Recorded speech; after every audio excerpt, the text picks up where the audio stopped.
Rangers Football Club has produced a long list of heroes whose skills have shone through each generation, from the sweetest left foots in the business in Jim Baxter and Davy Cooper, to the goal-scoring magic of Bob McPhail and Ali McCoist. Goalkeepers have found themselves as superstars as well, with Andy Gorham topping the list. And who can forget the midfield magic of Gascoigne and Laudrup? Down the decades, so many greats have walked in Ibrox's marbled hallways and emerged onto the pitch to the adulation of the club's adoring supporters. But there has always been a special place in the hearts of the fans for a very special type of player, the Rangers hard men, the stars who were cut from blue steel.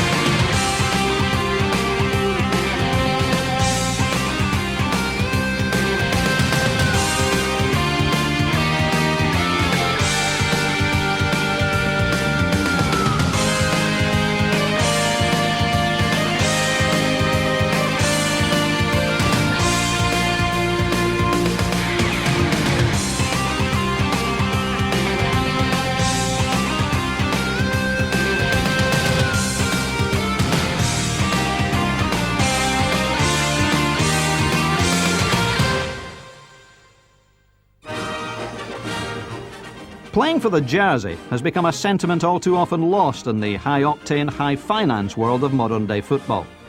But at Ibrox, special store has always been placed in those who felt a bursting pride to pull on the light blue shirt of Rangers. Yet such was the commitment of the first real Rangers hard man that he found himself banned for life from the game he loved. Willie Woodburn was a legend, there's no other word for it. Yet one crazy moment when he headbutted a rival against Stirling Albion in 1954 saw him put out of the game for good. It was only the 5th red card in a 17-year career, but it resulted in a sine-die suspension, literally without a date. Behind him, he left memories of his marvellous displays in the world-famous Iron Curtain defence, alongside Bobby Brown, George Young, Jock Tiger Shaw, Ian McCall and Sammy Cox. After a glittering career that spanned 15 years at Rangers, Jock would become the 3rd team manager at the club. He ran one young protégé to the station after training most days, and you've got to think that it was then that John Greig got the tips on his tackling style. The hardest men in Rangers folklore provided role models galore for the man who would lead Rangers to a European triumph in 1972. George Young was a giant in every sense. At 6'2" and 15 stone, a formidable figure, a true hard man. Think of Harold Davis, who was cut down when bullets ripped into his back during the Korean War, yet crawled to safety and recovered to become a Rangers hero in the 1960s. Think of Bobby Shearer, Captain Cutlass, whose legend was born in a friendly in the Sunshine Isle of Menorca, when he crashed into a tackle on the touchline and broke a player's leg. The big problem was that the player was sitting on the subs bench at the time. They played in an age when interviews were scarce, but thankfully now the exploits of those who followed are captured forever, in word and deed, as we look at the modern men of blue steel.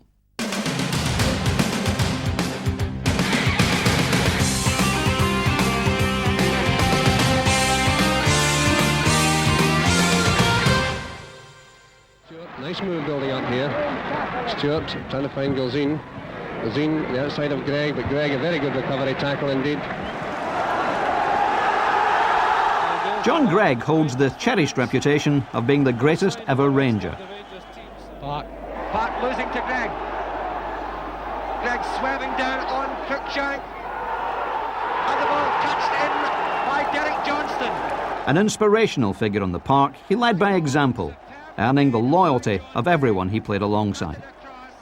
Over 18 years and 755 games for the club, he was a fearsome competitor, as opponents everywhere were to find out. Now how will Celtic react to this?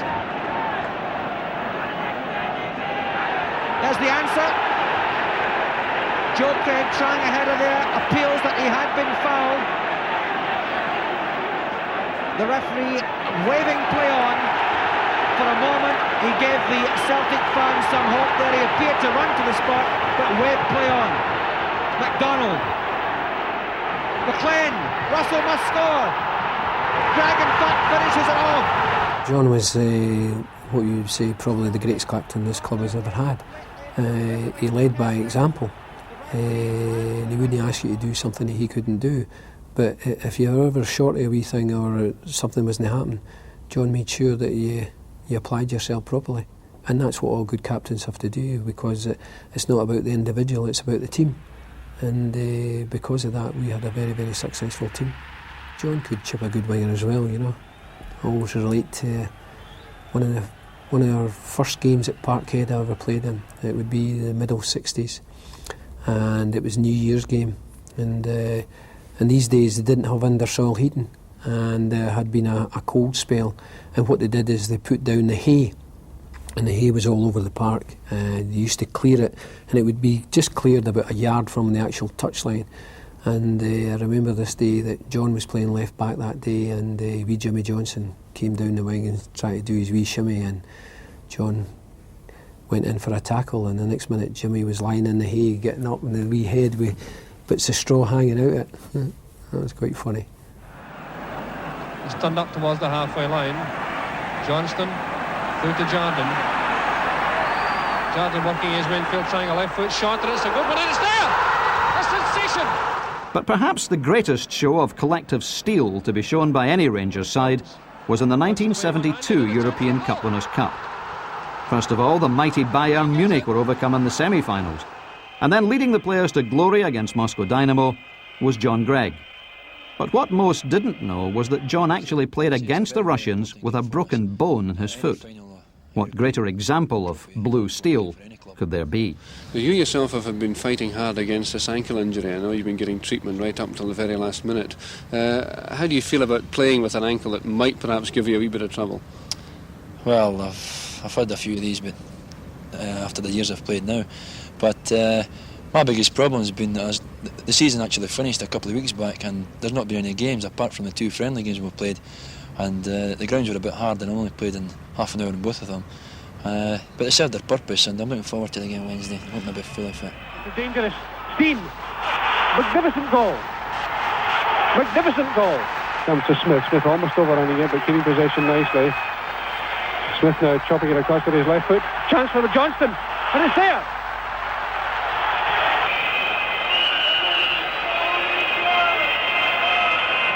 Prodigious kick from McCloy. Huge ball. Straight through to Johnston. Johnston in front of goal, and it's a goal. I think the main thing was a collective spirit. I'd have to be perfectly honest and say that, particularly like say when we played against Bayern in the semi-final, when you look at that team, there was about 7 of that team went on to win the World Cup with West Germany. You know, people like Beckenbauer, Souness, Breitner, Müller. And you'd have to say that technique-wise they were probably a better team technically than us, but because we had I would say superior fitness and also a collective will to win, that's how we overcame Bayern. So it came from the team.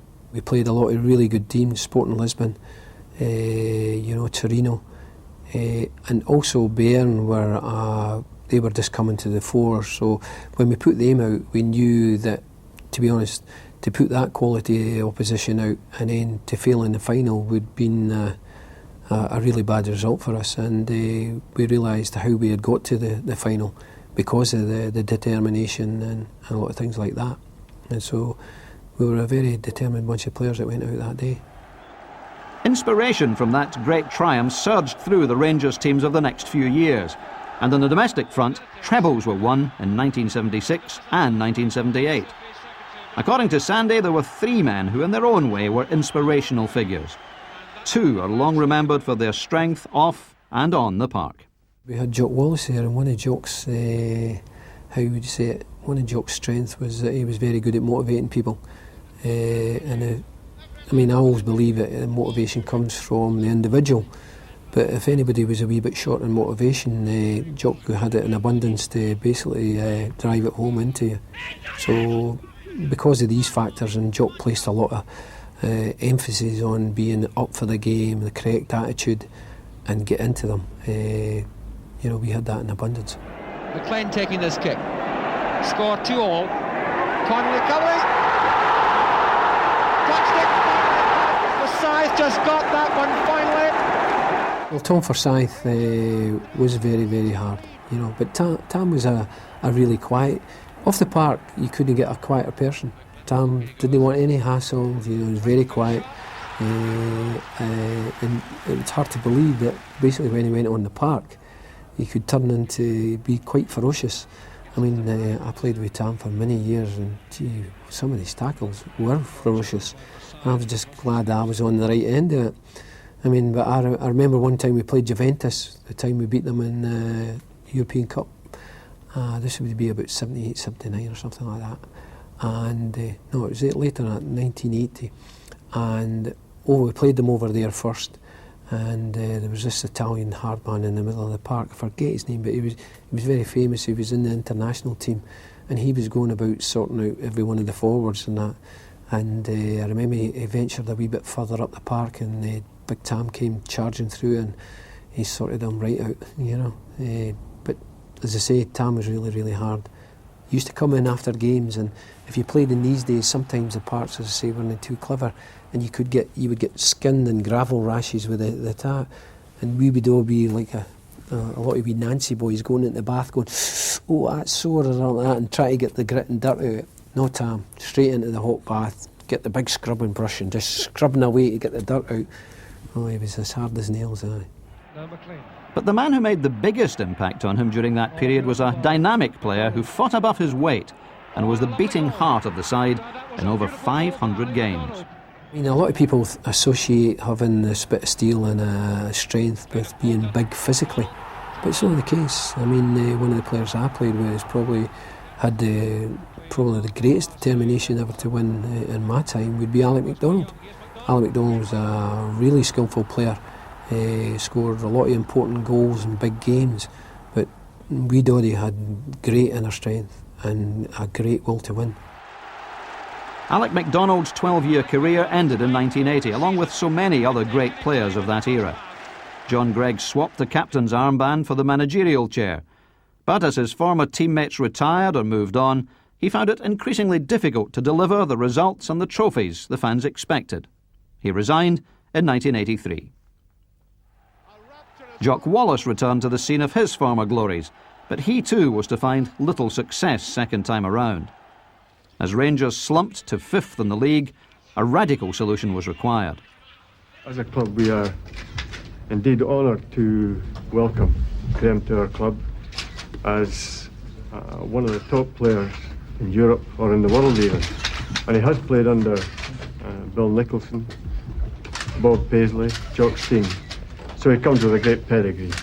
So gentlemen, could I just say to you, welcome our new player manager, Graham Souness. Enter the ultimate hard man, one Graham Souness, the swarthy cavalier who strode majestically around the battlefields of Europe for Liverpool and Sampdoria. The Souness revolution was to deliver what the supporters craved: success built on a fearsome reputation.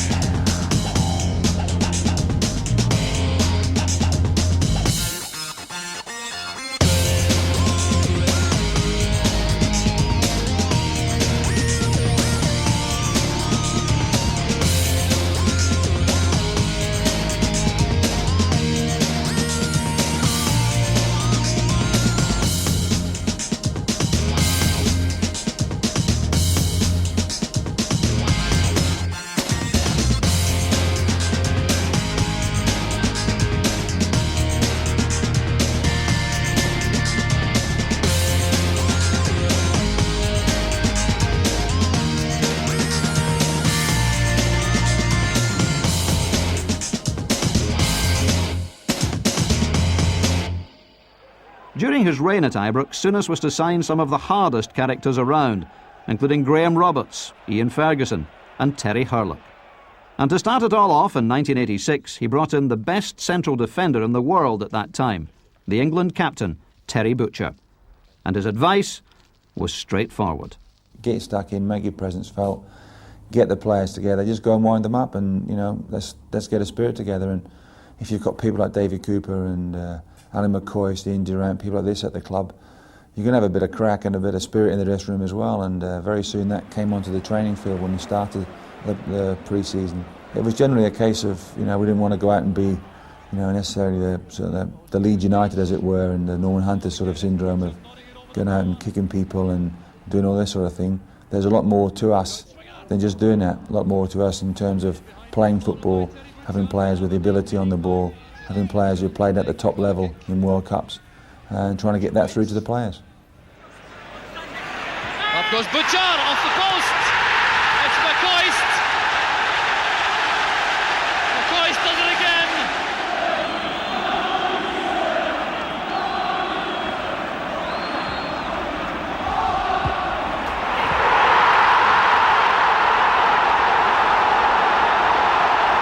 So the groundwork was done, and the debut of manager and captain in the Scottish game beckoned.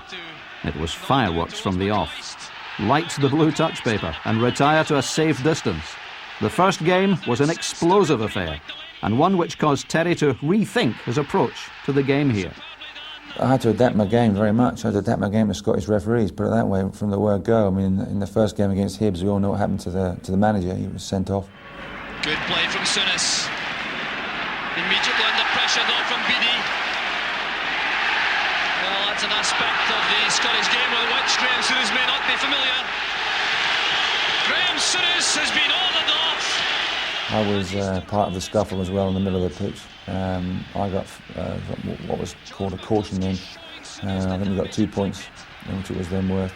And then I had a swinging elbow at a Hibs centre forward, got another 2 points. So in the first game, I'd got 4 points. I think if you reached 11 points in any stage of the season, you were then banned. So I was like almost halfway there in my first game, and I think I was suspended by about September. I had to try and adapt to a sort of brutal Scottish game, which was the things I'd learned in England and how I played the game in England. I couldn't do in Scotland. I had to try and look after myself a little bit more, try and be a little bit more cute, because players would wind you up, players would get stuck in against you. And your first thing was to have a go back, but because you play for Rangers in a high-profile transfer and a high-profile situation, I think the referees and everybody else sort of looked at you a little bit more closely. So you got more bookings and free kicks and things like this. But that's part and parcel of playing for a big club. You have to be prepared to accept it and get on with it, and you have to change your style as well. Although the winning part, the aggression, the steel, whatever you call it, that still had to be there because people raised their games against the old firm. The quest to regain the league title was stuttering. With the side 15 points adrift by December, Souness pulled off a transfer that was to transform the season completely and simultaneously give the fans a new hero. Graham Roberts feared no one. 300 league games, 2 FA Cup winners' medals and a European Cup Winners' Cup victory with Spurs, plus a host of England caps, had established his pedigree as a winner. He wanted me to be the hard man. Also to sort of lead from the front. So it was my leadership really, to bring the young lads we had there like Durant, Ferguson and players like that, and to make us more solid at the back and to play alongside Terry, which I had for England.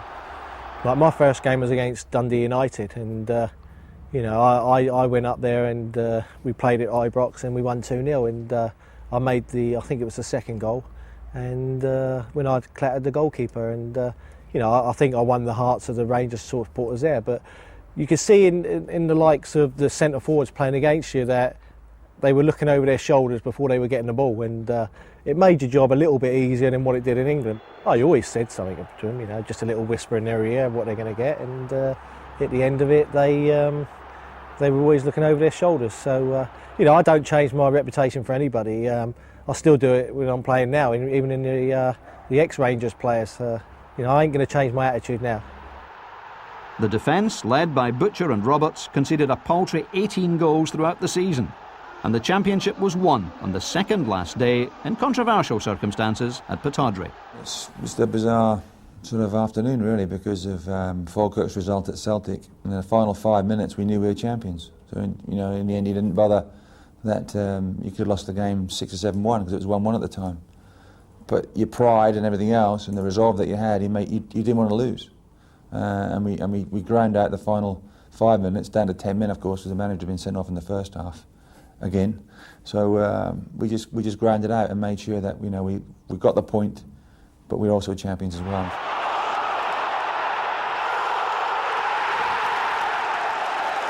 What do you remember of the goal? Well, seeing David Cooper, we had a free kick on the left-hand side, inside left area, around about 35 yards out, so he couldn't shoot. But he could put the ball into the box. And as a left footer, it's an outswinger into the box. So it's just a case really of, I get all tingly thinking about it now because it was a great feeling. It was a great feeling that one of my headers ended up in the back of the opponent's net instead of my own. But I just saw his eyes, and I remember looking, thinking, both of us thought on the same wavelength. I'm going to make that run. And Davey had seen me and seen the space, and he just flighted the lovely ball, the perfect ball into the space. And the pace was on the cross, on the ball in. And I just guided it in, just got ahead to it. And then luckily for me, it went in the back of the net. Jim Layton didn't move. And that was a great feeling because then I went behind what really should have been the Aberdeen end. And all these Rangers supporters popped up from out of the woodwork. And they're cheering away and everything else. And then everybody piled on my back. And I felt like I could carry the whole team. Such as the feeling, the emotion, the adrenaline of scoring that goal, because that was a big goal for us, especially in Aberdeen where we'd lost, I think, in one of our previous meetings there. So that was a great, great feeling. The steel had been put back into Rangers. Ironman Graham Roberts would have loved to have shared more success at Ibrox, but the self-confessed Rangers nut took on one battle too many and ended up the loser. 3 memories are outstanding in his final season at Ibrox, the first of which involved an infamous dust-up with Celtic. I don't think there was a bad tackle in the game, looking back on it. But, like Frank McAvenny did try to elbow Chris Woods in the net, the first one. Got away with it, the referee gave a corner. The second one, Chris has caught it in his hand and McAvenny just ran into him. Chris has put his elbow up to guard himself and all else let loose. Terry pushed him, I've grabbed him and pulled him away. Nobody's really got injured, and all of a sudden, there's players getting sent off, me going in goal, and the next day you read that you're going to be prosecuted by the Procurator Fiscal.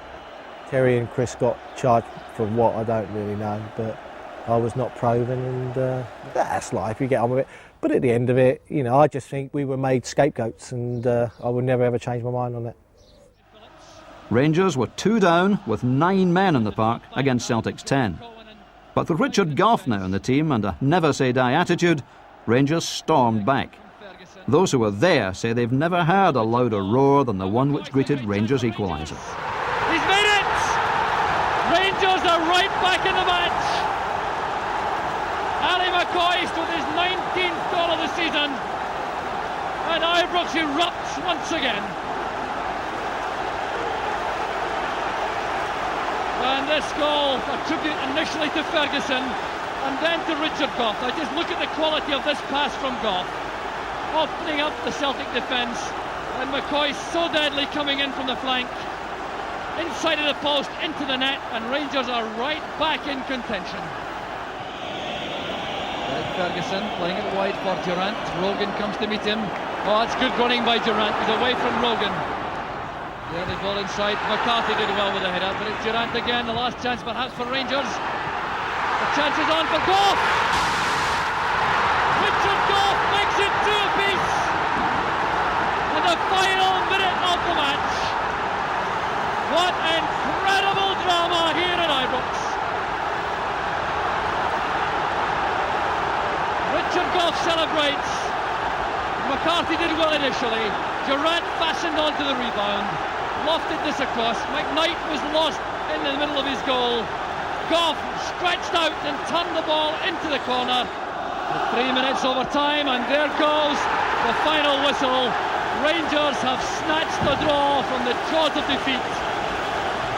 After it being 2 goals behind, then losing Terry Butcher, we're down to 9 men. Graham Roberts celebrates. From Roberts the goalie to Roberts the captain, Yes, within the space of 8 days, Graham formed the last line of defence and then received the ultimate honour of captaining the side in the Skol League Cup final after Terry Butcher had broken his leg. I think the gaffer just said to me, you know, go out, do your job. We'd like you to lead the team, and what an honour, you know, to captain Glasgow Rangers. I've probably been the luckiest person in the world. I've captained Chelsea, Tottenham, Rangers and England as well. So not many people can do that, but I do appreciate it, and you know, I'll always remember that for the rest of my life. In the game itself, sort of 1-0 up, great goal by Davy Cooper. And then we were actually 3-2 down with not long to go.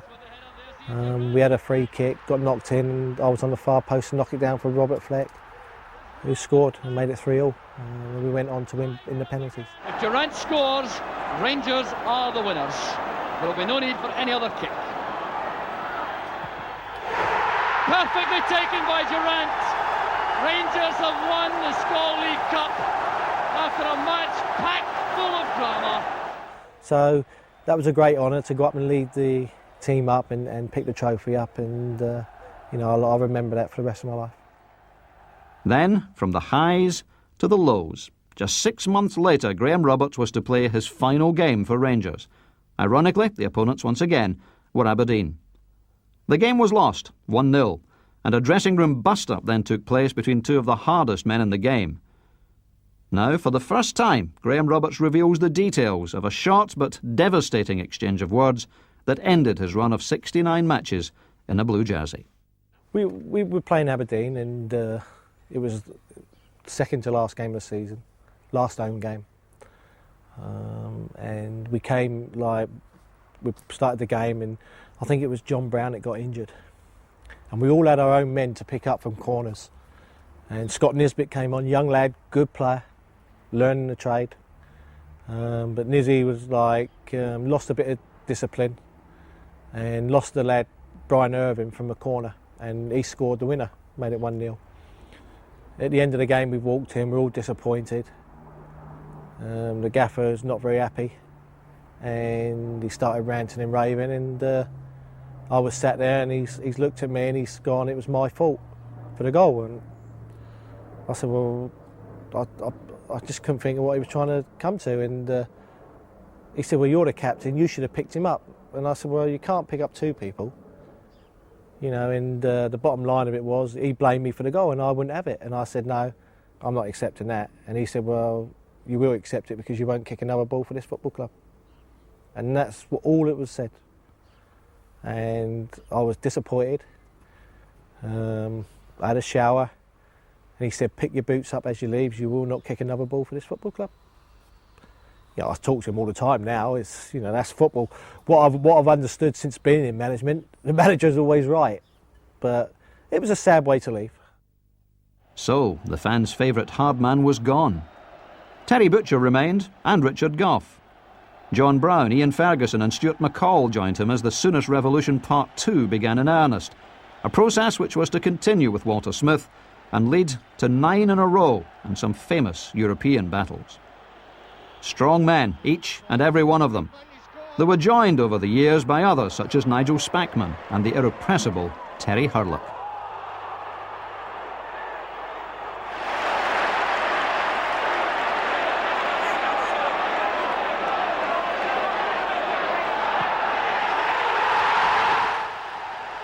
Hurlock was a £300,000 buy at the beginning of Graham Souness's final season at Ibrox.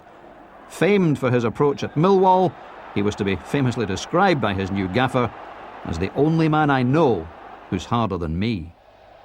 What an accolade.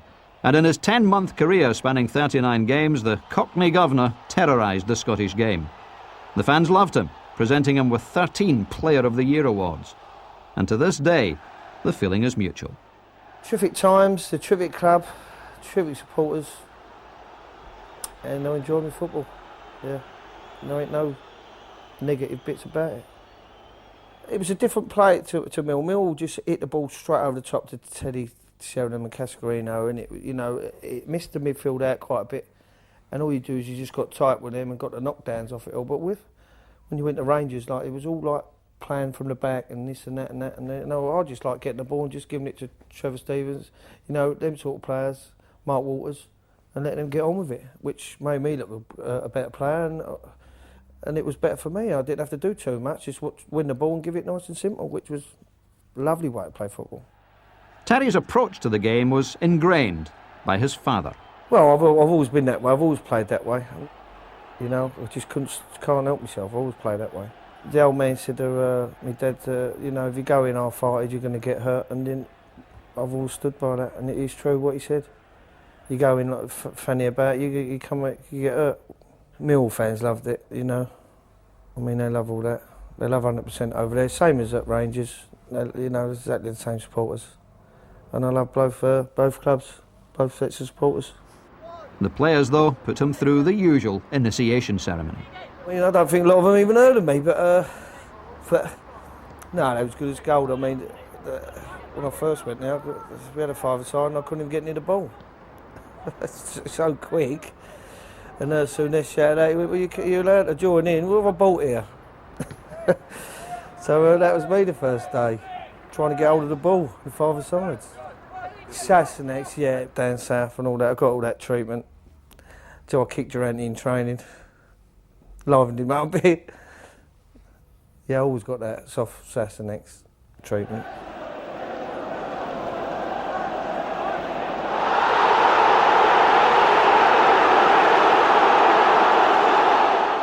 As with most Rangers players, the special moments against Celtic provide the most vivid memories.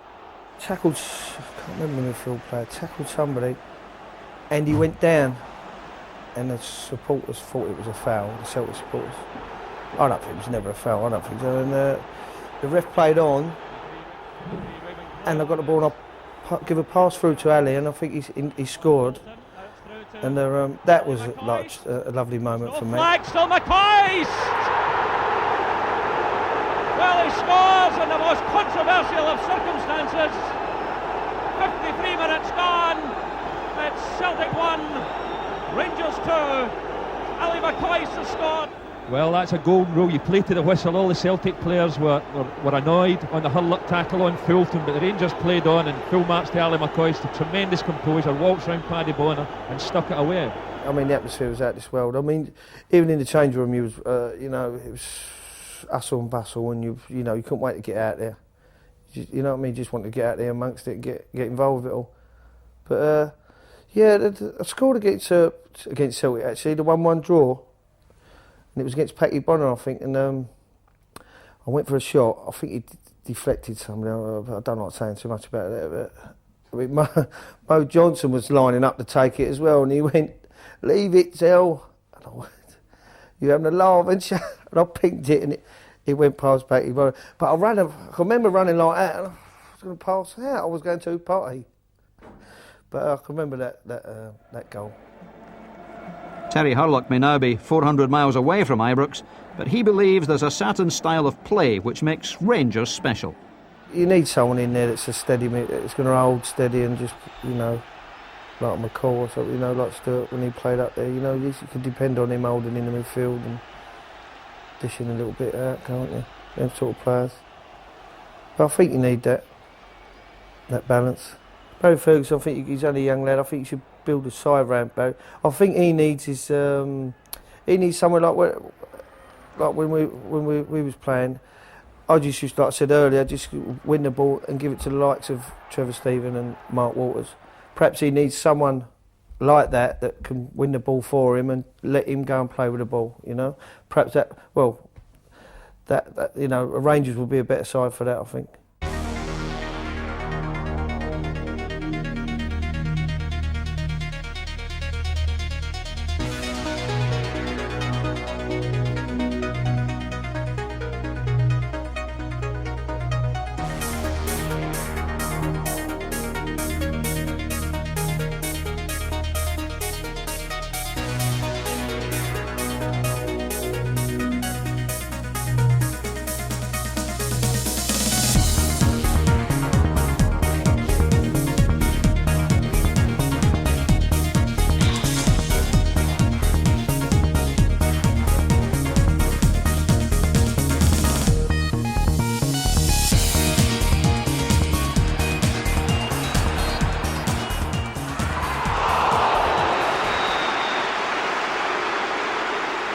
I don't think they really knew what type of player I was. You know, maybe a little bit of a terrier, but you know, I just went out and did what anyone would do. You know, playing for such a great club, you just give your all, and you know, thankfully I was accepted and went on to have 7 absolute magnificent years at the club.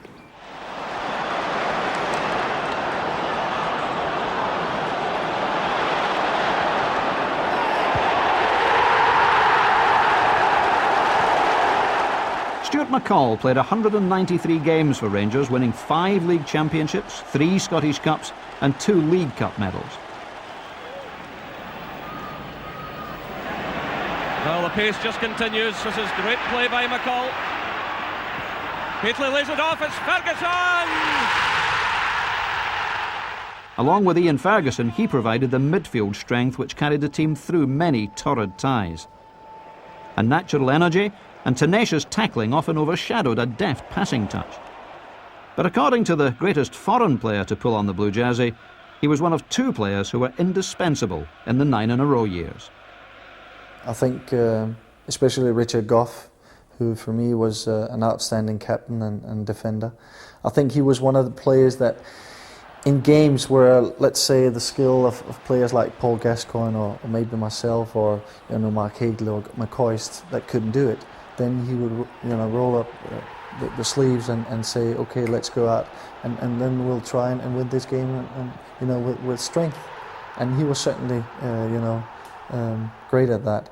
And another player I really admired, and I think he was quite underrated at Rangers, that was Stuart McCall.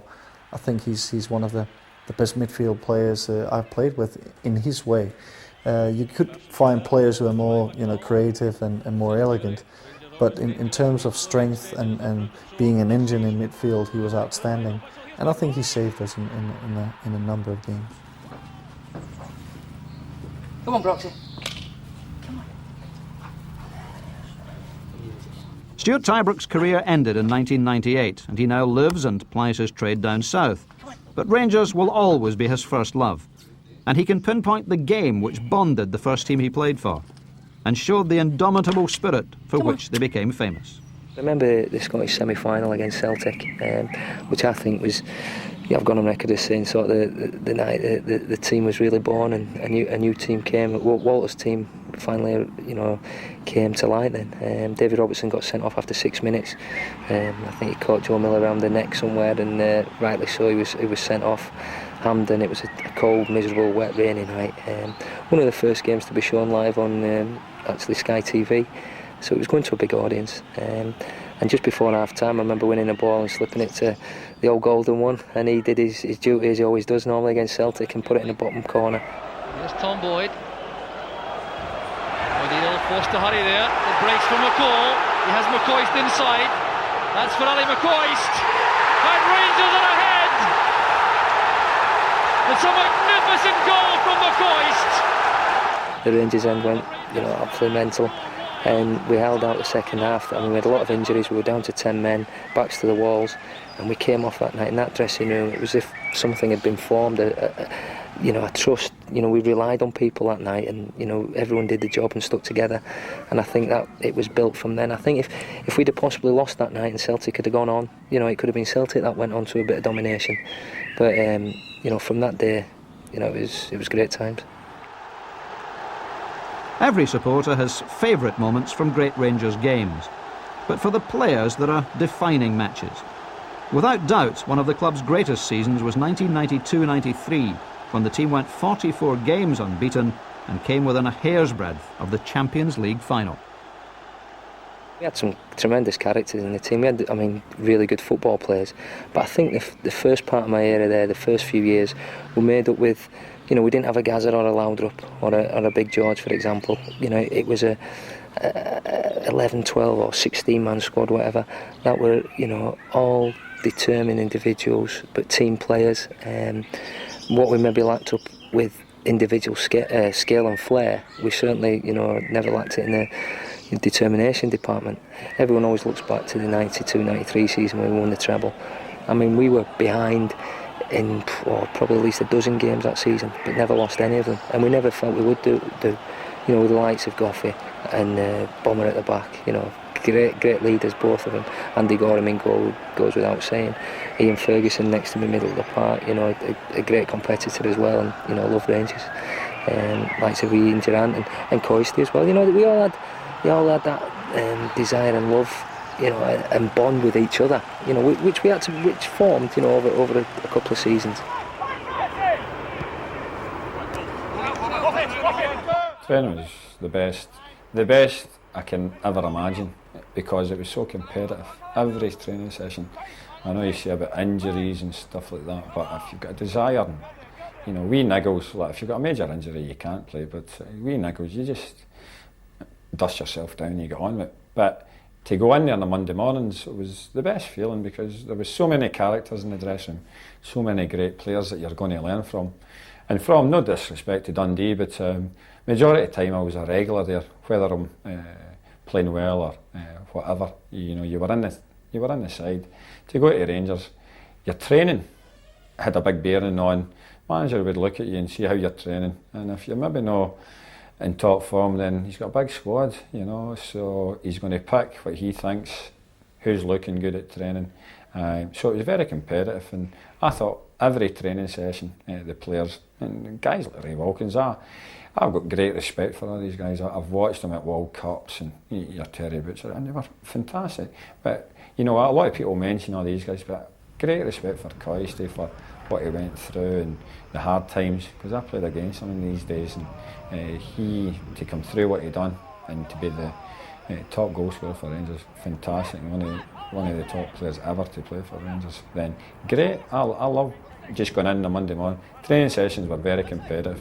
Graham would always have 6-8 aside games, keep his squad tight, his first team squad, and there wasn't a day went by that we never enjoyed, you know, and it was every session it would be these games, and you just had a hunger in the camp. Everybody wanted to win at training, and come the end of the week you were just itching to get on the park. The domestic treble was won that memorable season, the first since 1978. But it's perhaps the European nights which are best remembered. The triumph of Barcelona tonight is a Battle of Britain. Rangers against Leeds United from Ibrox, live and exclusive in the European match. The champions of England and Scotland meet in a European Cup for only the third time in 36 years. It was built up, you know, hugely, you know, as a Battle of Britain, England v Scotland, if you like, and Rangers v Leeds. And I think the things that we can remember about, I mean, they had a really good side, especially midfield. I thought that was going to be won and lost. You know, I'd like to Strachan, Gary McAllister, two Scots, Gary Speed, who went on to captain Wales, and David Batty, who's played for England. So they had a really strong midfield. Knocking it in, Fairclough had gone in there, and a brilliant start for Leeds. Gary McAllister silencing the Ibrox crowd in the most effective way. And you know, when we came out, we went a goal straight behind. Gary McAllister scored a screamer, top corner. I still blame McCoist to this day for not marking one edge at box, but he doesn't accept it. And then, you know, we fought his way back into the game, got a 2-1 victory.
came off, I think the crowd was slightly subdued, maybe think 2-1 wasn't enough.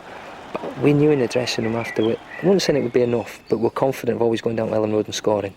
The likes of Big Mark and McCoist up front, we Durante supplying them. You know, we were always in with a chance of scoring goals. And I think the thing that happened was the English press, you know, wrote us off. And I remember Archie Knox putting a few things up on the board before the Leeds game, but it was already been implanted in there.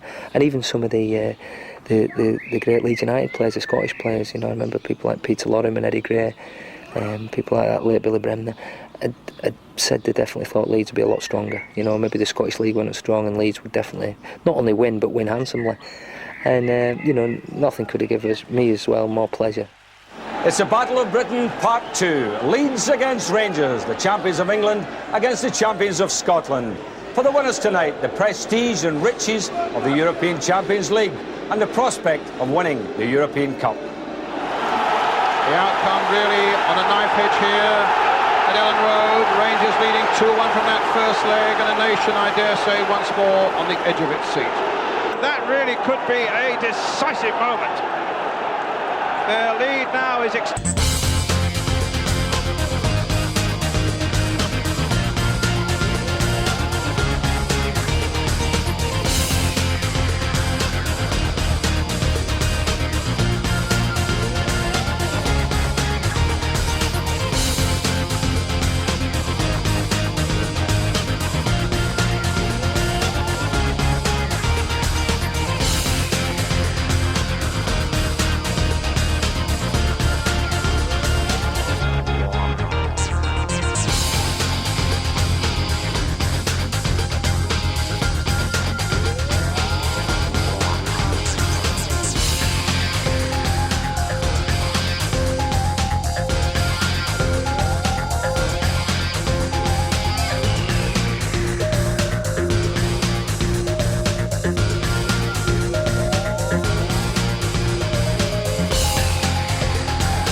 Predator-in-chief Ali McCoist registers goal number 29 of the season. Well, here's Chapman. Can he get there before Brown? He can't. John Bomber Brown was outstanding that night, as he so often was for Rangers, putting his body on the line on countless occasions and crashing through the pain barrier for the cause. I thought when Leeds came to Ibrox for the Battle of Britain game to qualify for the Champions League, I looked at some of their players and I'm sure I turned to a couple of boys and says, they're frauds. You know, and it was, to be fair, we went one down and first kick of the ball, first set piece. But I thought, we've got it. And even at Ellen Road, when they were saying the atmosphere that's created there, we knew there's nothing compared to what you get at Ibrox on big European nights. And when you see Durante behind you, shadow boxing to Eye the Tiger, that was their tune, you know, the Rocky movie, then we just felt we're coming down and we're going to beat you here and show you that this English football is not as good as what it's made out to be, you know. So and we proved our point. Ali McCoist picks out another European evening which summed up the Bomber. Marseille probably deserved, not probably, totally deserved to win the cup that year because they were a great side. But there's still things you remember in that European run. I remember John Brown taking Bruges on himself in the second half over in Bruges, and Brown was magnificent, absolutely magnificent. He just, you know, he just went for them second half and he took them on himself.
Slip there by Richard Goff. This is Rudy Voller.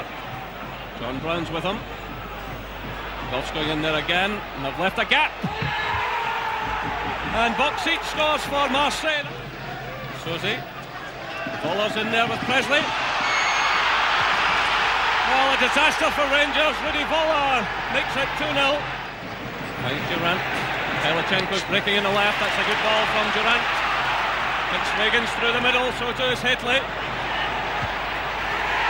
Oh, marvellous goal by Gary McSwigan. History will show that Marseille won the ultimate European prize. The fact that they were stripped of the accolade in a corruption scandal only served to emphasise how close Rangers had come. Inside, Hitley's in the middle. Mark Hitley. 81 minutes gone. Mark Hitley. But the solid foundations had been laid for the 9-in-a-row challenge. I think I was very fortunate with the people that I played alongside as well.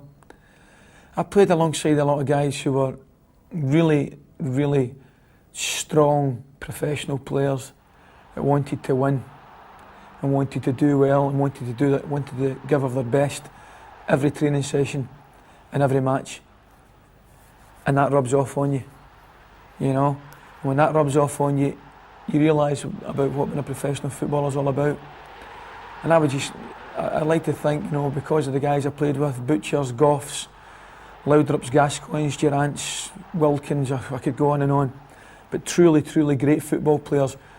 They all had, not only they shared a couple of things, and obviously one of them was an ability to play football, but I think also the second, and sometimes more importantly, was an attitude to football, which was a tremendous thing to learn off these guys. And it was, you know, as I said, it was an attitude to learn, to want to do well, and as I say, give of your best. Andy Gorham taking every advantage, finds Hitley. In comes Dale Gordon. Ali McCoist there. Here's Ian Durant. Ian Durant scores for Rangers. I think it was a pride of donning the Rangers strip every time for those boys. We had a backbone of my team. Now Richard Goff, John Brown, solid now. Solid as you can be as a defence. With Stuart McCall and Ian Ferguson. Any midfield will tell you who played against them. They weren't given a minute on the ball. Rangers went a different way now, tried to play the football. But then we set our battle stall out to win the battle first, and then we had 4 guys there capable of winning any battle themselves. Just John Brown now stands out. Now I think he actually get carried on the park when we had to win against Aberdeen. It just shows now what sort of guy he was. He played with injections, Achilles. Unfortunately later on in the game he snapped his Achilles, but I think it was actually get wheeled on at one point, and it was a testament to his character that he actually gets through the whole game. Now, well, the 80% of the game. I started feeling my Achilles in about October, November of that season. Now that game was in about May. For 6 months it went on, and then the final week, go to Motherwell, get beat 3-0, and no realising if it was 2, then we just needed a draw against Aberdeen. But the team was crumbling, injuries, and Graham had just left to go to Liverpool. Walter just come in, so you're desperate for Walter to be a winner. Plus at that time you're at 3, I think it was 3 in a row, then you're thinking, you know, you think in the next few years we could get a chance of doing 9, 10 if things go well. So it was a big win for us, and just to lead up that week, crutches and just keep the weight off the foot. By the Friday, riddled with injuries, and I remember we trained on the park, and Walter had said to us about playing, and I says, I'll play, I says, but unless you do something to me, it's impossible, I can't move here. So I took a painkiller on the Friday, and the doc said, that'll give you about an hour, you can get through it. He says that maybe you might be numb to about 7 o'clock that night, but it'll ease off. So I done the warm up, not a problem, and then me and Walter sat in the govern stand and watched. The boys were having a 6-7-a-side game, quarter pitch, and just talking about the game. The following day, he was asking about playing. I said, it's no problem, feels great. Back, Hedward meal, I was rooming with Durant, and up to, I went to bed about 11 o'clock. I says, I still can't feel any problems. This doc must have gave me some. some doze there, you know. So next morning, went to get out of bed, couldn't walk, had to crawl into the toilet. And I thought, that's me, I can't, there's no chance. And Durrant's, well, it wasn't a day to have a laugh because it was that serious. But I says, you need to phone the doctor. I can't walk here. So phoned the doctor, says, don't worry, you'll be fine. And a couple of injections before they came. Oh, because I always remember changing the away dressing room because they changed in the stadium in Aberdeen. Were in a porter cabin just in the old tunnel where the horses, police horses, not used to go. And you can imagine the noise the fans were making. But I always remember getting this injection.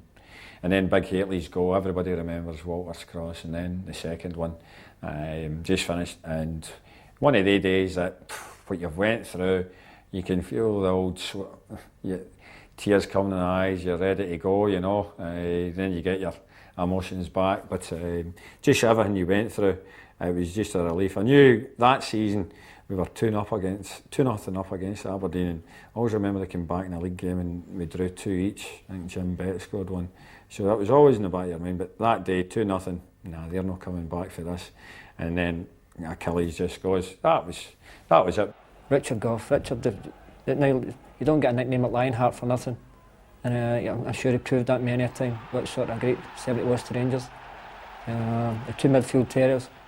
Well, I had a bad time enough in training, so I don't know how the midfielders had in a game situation, because they wouldn't give you a minute piece. I said, as soon as you got the ball, Fergie was in rattling you, and then McCall wasn't far away, clamping at your heels. Walter Smith had the backbone of the team, and at the front it was those 4 most games. Again, Rangers have the corner, and they'll want to get right back into this as quickly as possible.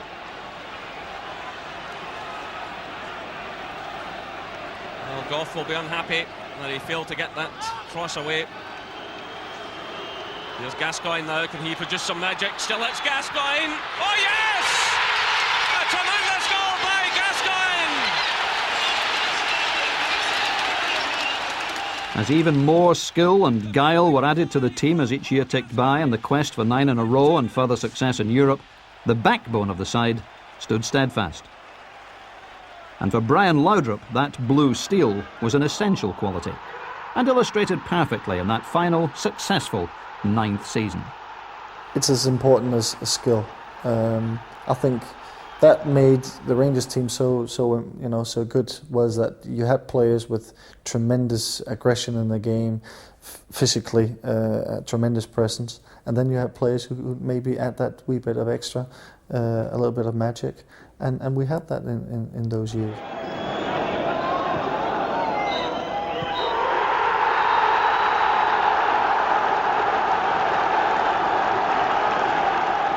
Definitely the season, the 9 in a row season, because now people have been talking maybe about myself and Paul Gascoigne that year. We had so many injuries up front. I think in a number of games I played on my own up front, and maybe I got a couple of goals which were important. But that year in particular, as I said before, Stuart McCall and Gascoigne as well, and Ian Ferguson. They did extremely well in balancing the team, and they really made sure that, okay, if we can't win the game on skill purely, then we can add some steel to that. And they were certainly, as I said before, the players for that. Ferguson with the shot, is there? Ian Ferguson has the distinction of being one of only 3 players to have collected all of the 9 in a row medals, alongside Ali McCoist and Richard Gough. Brought in by Graham Souness from St Mirren and then nurtured by Walter Smith, Fergie saw more battles than most during his 328 games for the club. He's remembered best for his Old Firm scrapes, and perhaps most famously with Paolo Di Canio. The Italian vowed to snap Fergie's leg after challenging him to meet after a match to sort out things man to man. Fergie is still waiting. That scuffle aside, there are 1 or 2 more important events to look back on as far as the actual football is concerned. Hits it. Italy gets a touch. This is Mikhailichenko. And the chance on you for Ferguson!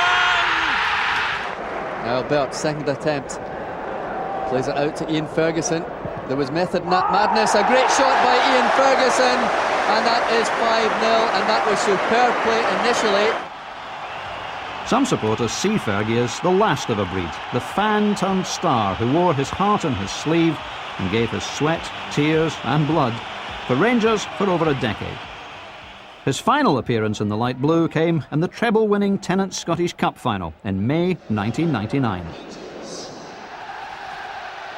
In that side was another fan-turned-star player who for various reasons never managed to fulfil his desire to win more honours with the club.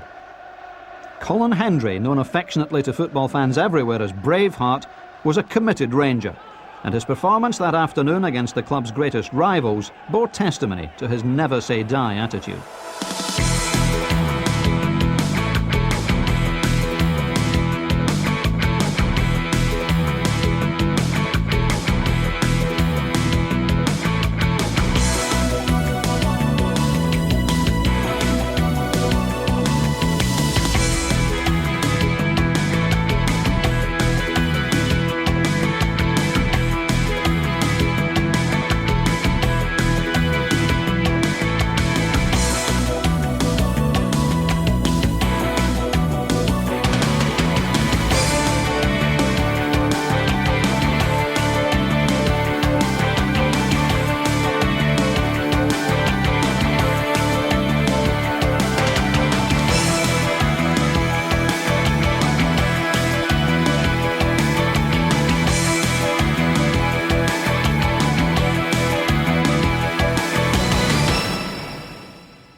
There are other players who fit the bill as men of blue steel. Mark Hickley, for example, who scared the life out of opponents everywhere he played.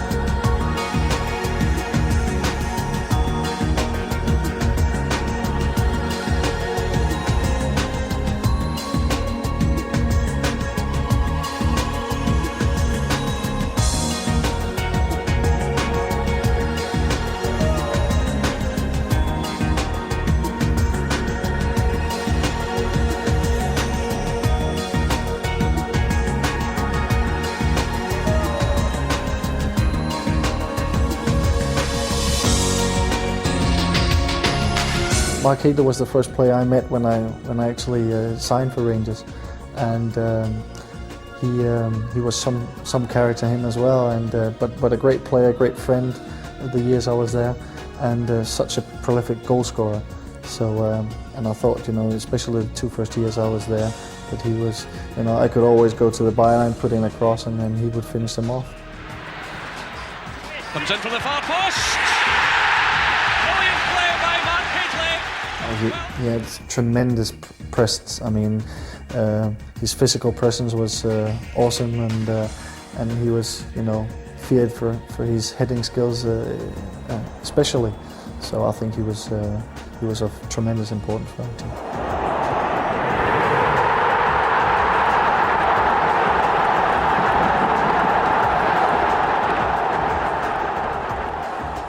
But this story is a tribute to the defenders and midfielders who challenged teams to match their commitment when the fight had to be won. And today, Rangers have a captain who has added that steely determination to his vision. Barry Ferguson will surely become the latest member of the Blue Steel clan.